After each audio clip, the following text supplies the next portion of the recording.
Welcome to Seneca College. My name is Ron Rubinoff, and I'm a certified management accountant, small business owner, and part-time professor here for the Faculty of Business. This course is titled Entrepreneurship and Financial Management, and it focuses on the business management techniques for starting and managing small businesses. My students here are in their second year of the Fashion Business Diploma, and the purpose of this lecture is twofold. Firstly, it's to demonstrate a framework for strategic thinking to assist small businesses. And secondly, it's to provide you with a review for your midterm test on Monday. Remember when we started this course 6 weeks ago, I asked you a specific question on day one? Does anybody remember what that question was? You asked who inspires us? I did. And I had all kinds of different answers, from relatives, friends, to very successful entrepreneurs. Interesting facts about students in this class. I believe somebody here, who was it, Courtney?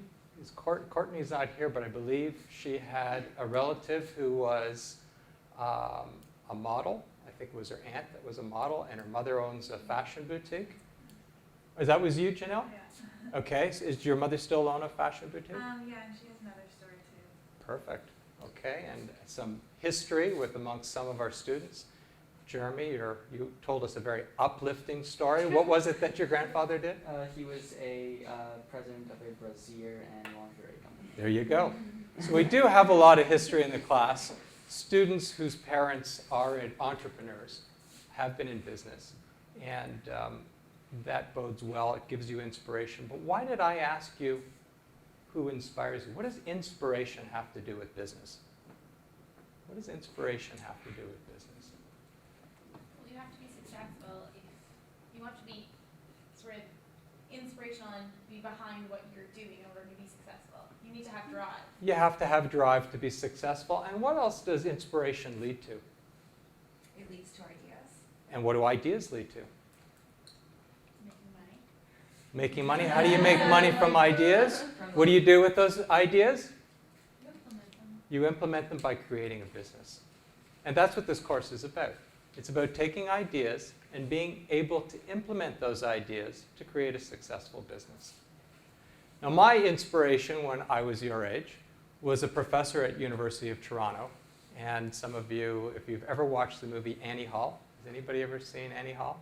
There's a professor in there that's called up from the screen. Woody Allen brings him out. His name is Marshall McLuhan. And he coined the phrase, the medium is the message. The medium is the message. And I guess what we take for granted today, the internet, Google, Wikipedia, our BlackBerries, these are all things that Marshall McLuhan predicted way back in the 1960s. And we are such a visual society these days that I've decided to use that phrase, the medium is the message, as my inspiration for today's lecture. So my medium today is going to be my product, which is called Klingright. It's electrically charged film. My company's strategy is going to be my message, but you are going to be its author. And that's the purpose of today's lecture. So my company is called All Things Kling, and I started it 10 years ago with some very good friends of mine. And what we do is we provide commercial printers with unique self-cling products. So this is a white film that we had printed by Quebecor World, and we have R.R. Donnelly and some of the largest printers in the world printing on our materials. And I think I told you on day one that about 8 years ago, my youngest daughter said, that's just not a business. What you've got to do is you've got to sell lots and lots of product. And I asked her what I should do, and she suggested that we put our products into magazines. So here are just a few of the magazine inserts that we've done. I think that's Hilary Duff and Billy Joel. And we've done J14 magazines, and we've done a whole bunch of other magazines. Today's Parent, lots of inserts. If I open these up, I should be able to show you.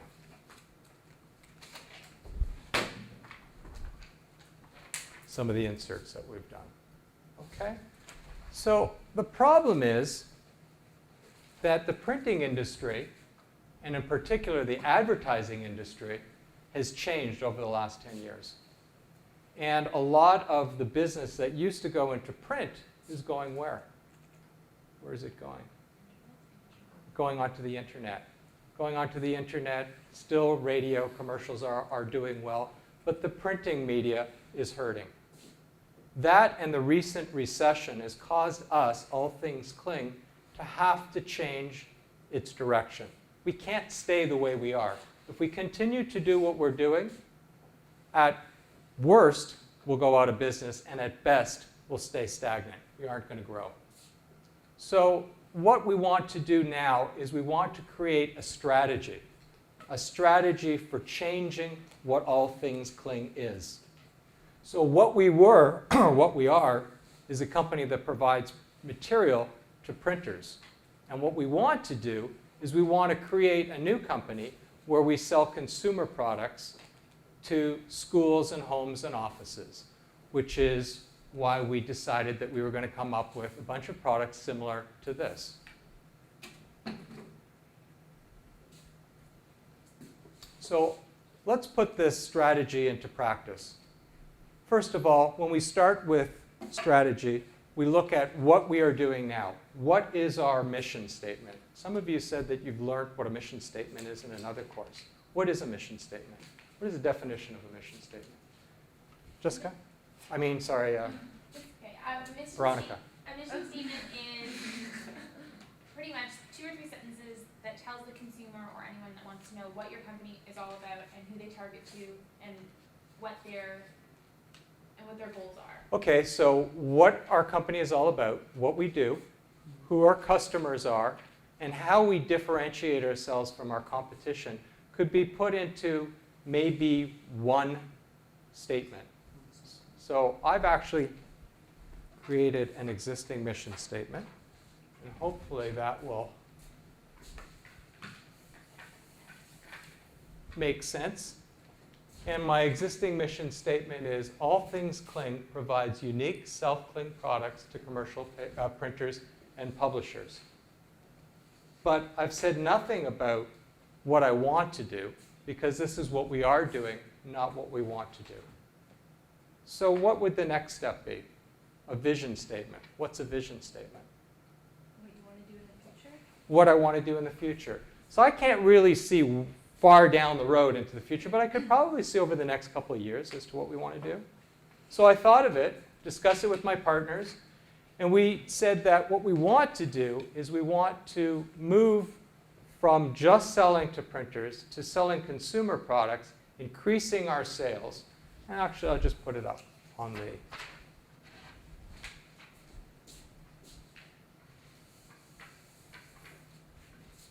All Things Cling will triple its sales over the next 3 years by introducing new consumer products each year, and I said at least 2. I've actually quantified it. We have a second product that's called the Iron-On Clingers, and it's just a product that you can put into your inkjet, print on it, and then iron it. It bleeds right into your shirt. You could wash your shirt 100 times, and it doesn't peel off like existing iron-on transfers. So we will become, hopefully, a household name for easy-to-use visual communication products. So that's pretty simple, isn't it? This is what we are. This is what we want to be. Now, the next step is to discuss the skills that we need in order to do this. I'm going to move this over.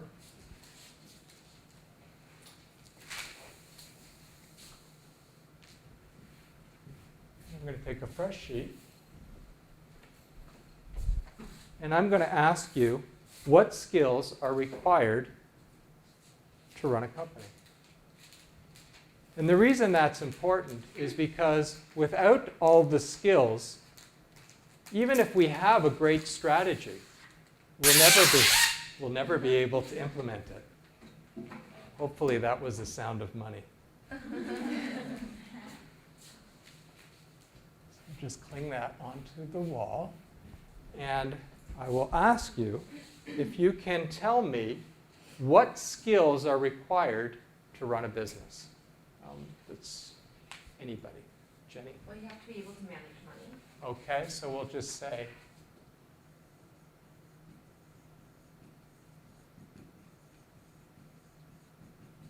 Manage money. Okay. That would include managing cash flow, but also managing your current assets, such as what? What are some of the current assets that we want to be able to manage?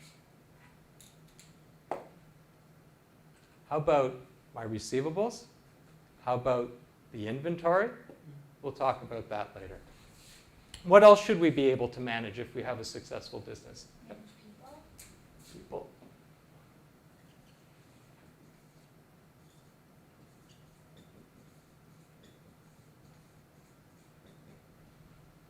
It takes a lot of people to run a successful business. It's just like a sports team. You can have a pitcher, but if there's nobody to catch the ball, you're not going to be successful on the field. So you have to have the ability to coordinate the resources, the human resources that you have in your company in order to make everything in the company work. What else do we need to do? In order to have a company that manufactures or distributes this material, what must I be able to do? Jeremy. Sales and marketing. Okay, I have to have somebody to direct sales and marketing.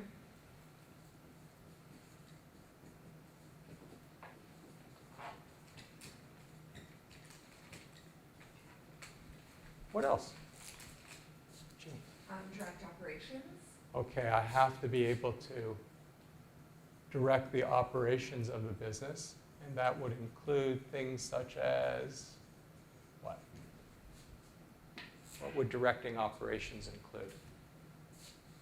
Deliveries. Being able to purchase the right amount of material, making sure that I deliver on time, and you're going to see how my business is changing from a very simple business model to probably a lot more complex because of what we want to do. We're taking on what seems like a real simple challenge is going to include a complex operation.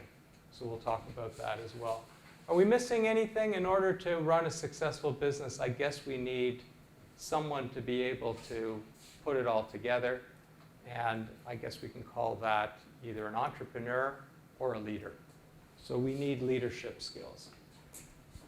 And we will see that the leadership skills of my company are probably going to have to change because the type of business that we're going into is one that I have absolutely no experience in. And I may have to relinquish my title as president of my company for the last 10 years to someone most likely outside my company. But we'll talk about that as well. So we've talked about these skills. And what these skills are, if you think of it, it's a toolbox. These are the skills that you need to build a company. But we haven't discussed what the strategy is yet. This is what we need to implement strategy, but we still don't have a strategy. All I know is what we've done, and I know what we want to do, but I really don't have a roadmap. I really don't know how I'm going to get from point A to point B, and that's about strategy. What we're going to find out today is strategy has many different definitions. And as we move through the lecture, you're going to see that the strategy that we take could be completely different for our company than another company that may want to sell the same product. So let's go and try to figure out what our strengths are, what our weaknesses are, and talk about outside our company, the people that we are going to require to help us be successful. So let's talk about strategy. Does anybody have any preconceived idea as to what strategy is? What's your definition or opinion of what strategy is? Is anybody? How you plan to achieve your goal. Okay, so a strategy is a plan. To begin with, strategy is a plan. What we want to talk about is how are we going to be able to sell this product to the marketplace? So I have to decide who am I going to sell it to. I could try to sell it to everybody, but the chances of me selling it to everybody are limited. So I have to figure out who my customer is going to be. So one definition of strategy could be how to compete and create value for our targeted customers. Once we know who our customers are and what they want, then we can determine how we are going to allocate these resources in order to implement that strategy. Does that make sense? How many of you, by the way, drink Tim Hortons coffee? Okay. How many of you don't like Tim Hortons coffee and prefer another brand? Shauna, what do you drink? Preferably Starbucks. You prefer Starbucks. And Christine? Starbucks. Starbucks. Okay, so not everybody prefers Tim Hortons coffee. Why is that? Why can't Tim Hortons sell to everyone? Because people have different tastes. People have different tastes. It's about perceived value. You would rather spend a little bit more for a Starbucks coffee than for a Tim Hortons coffee. We're going to learn that the way our consumers or our customers perceive value will also determine how we formulate our strategy for a company. We don't operate within a vacuum. Sure, I've got a lot of people that I work with. Some of them are my partners, some of them are employees of mine, but I can't be successful without customers. And customers are outside my business. Who else is outside my business? Other competitors. My competitors. I have to think about them. If I don't think that there are competitors, then I could work really hard to develop a great product. And what do you think is going to happen to me once I do that? They'll want to copy it. They'll copy it. And their resources are probably a lot more diverse and deep than mine are. They probably have a lot more money to be able to copy what I want to do. So I have to think about the competitors. I also require one more outside group in order to help me. I've got, on one side, I've got my customers. On the other side, there are competitors. What do I need in order to build my product? I need suppliers. So I have to form a network where I've got suppliers who will give us what we require when we need it, high quality, that we're willing to put our name on. Their product has to be of the quality that we require, delivery time when we want it, at a price that we can afford. So those are outside people. Now, I've taken a look at who our customers are. I've created a slide for them. So I've got my customers. Right now, my customers are printers. And interesting about customers and suppliers, sometimes they could be the same people. My customers are printers, commercial printers. Who do you think prints my magazine inserts? Who do you think prints for me those magazine inserts? My printers. My customers print the magazine inserts. When my customers print those magazine inserts, what do they become? What are they when they're printing my magazine inserts? They're my suppliers. So I've got customers who are also suppliers. Does that motivate them? Does that make them happy? I'm giving them business. And it's usually big business. A typical magazine insert could be $250,000. So it's good business for them and it's good business for us. And it makes sense to work together as a partnership. So I never really think of my customers as only customers or as suppliers. I think of them as partners, allies. We work together. We form an alliance. Take a look at who these suppliers are. And I realize that I really haven't talked about who my suppliers need to be. The suppliers that I have right now are companies that have patented products, and they give me distribution rights in Canada and parts of North America in order to sell their products.